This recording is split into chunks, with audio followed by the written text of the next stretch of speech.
ये खबर आपका दिल दहला देगी। दरअसल उत्तर प्रदेश के कानपुर में मनीष कनोडिया के बेटे कुशाग्र की हत्या के मामले में बड़ा खुलासा हुआ है।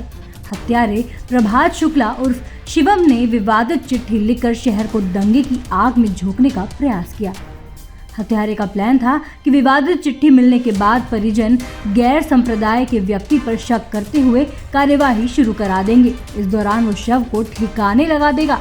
इस मामले की तह तक जानने से पहले देखें ये एक्सक्लूसिव सीसीटीवी फुटेज।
दरअसल कुशाग्र हत्याकांड में फिरौती के लिए भेजे गए पत्र में लिखा था कि मैं नहीं चाहता कि आपका त्योहार बर्बाद हो। आप मेरे हाथ में पैसे रखो और लड़का 1 घंटे बाद आपके पास होगा।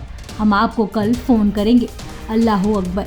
इस लड़के की गाड़ी और उसका मोबाइल दोनों आपके घर के पास होटल द सिटी क्लब के पास खड़ी है। मैं आपका नुकसान नहीं चाहता हूँ। आपसे बार बार बोल रहा हूँ कि घबराओ नहीं। आप अल्लाह पर भरोसा रखो। 30 लाख की फिरौती मांगने वाले इस पत्र के मिलने के बाद ही परिजन सक्रिय हुए थे। वहीं इस धार्मिक उन्माद भड़काने वाले पत्र को पुलिस अधिकारियों ने विवेचना में शामिल नहीं किया है। इस पत्र के मामले में शहर के वरिष्ठ अधिवक्ता मानते हैं कि इस पत्र की भाषा से स्पष्ट जाहिर होता है कि हत्यारों की मानसिकता शहर में धार्मिक उन्माद फैलाने की है। हत्यारों का प्लान था कि धार्मिक पत्र को भेजने से परिवार के लोग इलाके में रहने वाले दूसरे संप्रदाय के युवकों पर शक कर सकते हैं और उनके खिलाफ कार्यवाही की जाती। तब तक हत्यारे शव को ठिकाना लगा देते। इस पत्र के आधार पर पुलिस को हत्यारों के खिलाफ राष्ट्रीय सुरक्षा कानून के तहत भी कार्यवाही करनी चाहिए। आइए सुनते हैं इस पूरे मामले पर वरिष्ठ अधिवक्ता शैलेंद्र पांडे का क्या कुछ कहना है। जो अपहरण के बाद इस चिट्ठी का फिरौती के लिए प्रयोग किया गया है और इसमें एक धर्मगत संबोधन का उल्लेख करते हुए अल्लाह अकबर का लिखना पाया और देखा जा रहा है। ये एक शांति व्यवस्था और धार्मिक और जातिगत व्यवस्था को इफेक्टेड करने के उद्देश्य से है। इसमें अभी जो अपराध का क्रम है वो तो 364 ए और 302 और 201 में आता है, परंतु जो चिट्ठी फिरौती के लिए जारी की गई है और राष्ट्रीय सुरक्षा व्यवस्था को इफेक्टेड करने के उद्देश्य से की गई है। इसलिए इसमें राष्ट्रीय सुरक्षा कानून के तहत भी कार्रवाई होनी चाहिए।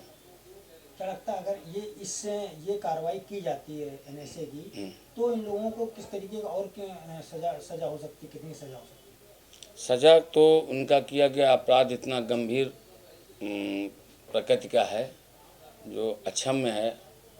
फांसी की सज़ा की तो जनता भी मांग कर रही है। अब ये केस की परिस्थितियों और साक्ष्यों को देख के न्यायपालिका कहां तक दंड देती है ये देखा जाएगा। वहीं 10वीं के छात्र कुशाग्र की हत्या से व्यापारी वर्ग में खास आक्रोश है। व्यापारियों में भी इस धार्मिक उन्माद को भड़काने वाले चिट्ठी को लेकर आक्रोश है। व्यापारी नेताओं का भी कहना है कि इस मामले में हत्यारों के खिलाफ एनआईए की कार्यवाही जरूर की जानी चाहिए। आइए सुनते हैं इस पूरे मामले पर व्यापारी नेता विनोद गुप्ता का क्या कुछ कहना है। क्या लगता है जिस तरीके से वो चिट्ठी उन्होंने भेजी थी वहाँ पर, उसमें दूसरे धर्म को लेकर के उन्होंने कुछ तरीके उस पर क्या कहना चाहिए? देखिए वो तो केवल एक तरह बरगलाने के लिए काम किया है।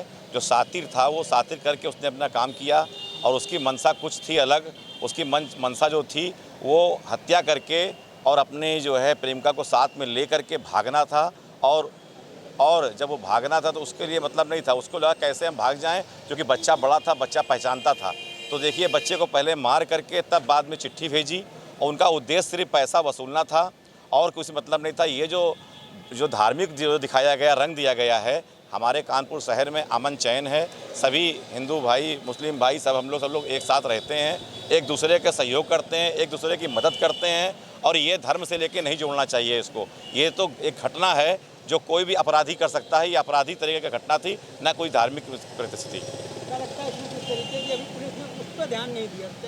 नहीं, पुलिस को पूरी तरीके से ध्यान देना चाहिए और इस तरीके के जो लेटर और जो अल्लाह अकबर के जो नारे लगाते हैं, जो उन्माद फैलाने वाले लोग होते हैं, वो किसी धर्म और जात से नहीं होते हैं। उन पर सख्त कार्रवाई हो सके और कार्रवाई होनी भी चाहिए, लेकिन निश्चित तौर पर ऐसी कार्रवाई हो कि दोबारा भविष्य में इस तरह की कोई घटना कर ना सके।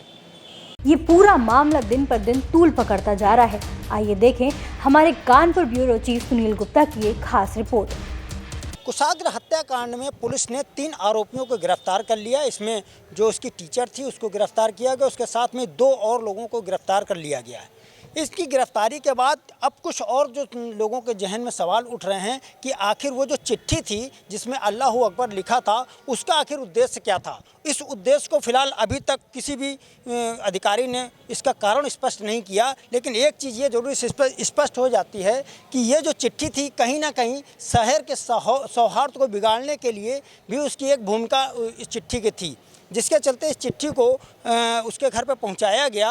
और सीधी सी बात, उसमें लोगों का जो आरोपी हैं उनके जहन में एक चीज़ रही होगी कि इस चिट्ठी को भेजने के बाद शहर का माहौल बिगड़ जाएगा और हम लोग लाश को ठिकाने लगा देंगे।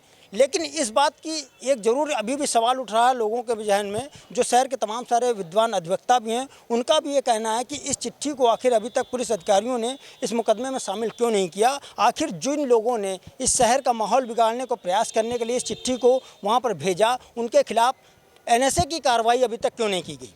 अब देखना यह होगा इस चिट्ठी को पढ़ने के बाद, उसमें तमाम सारे जो उसमें सबूत हैं उनको इकट्ठा करने के बाद आखिर अधिकारी NSA की कार्रवाई इन आरोपियों के खिलाफ कब करते हैं। कानपुर से सहारा समय के लिए कैमरा पर्सन रवि शर्मा के साथ सुनील गुप्ता। ऐसे ही देश दुनिया की तमाम अपडेट्स के लिए देखते रहें समय डिजिटल। वीडियो को लाइक करें, दोस्तों के साथ शेयर करें और चैनल को सब्सक्राइब करना बिल्कुल ना भूलें।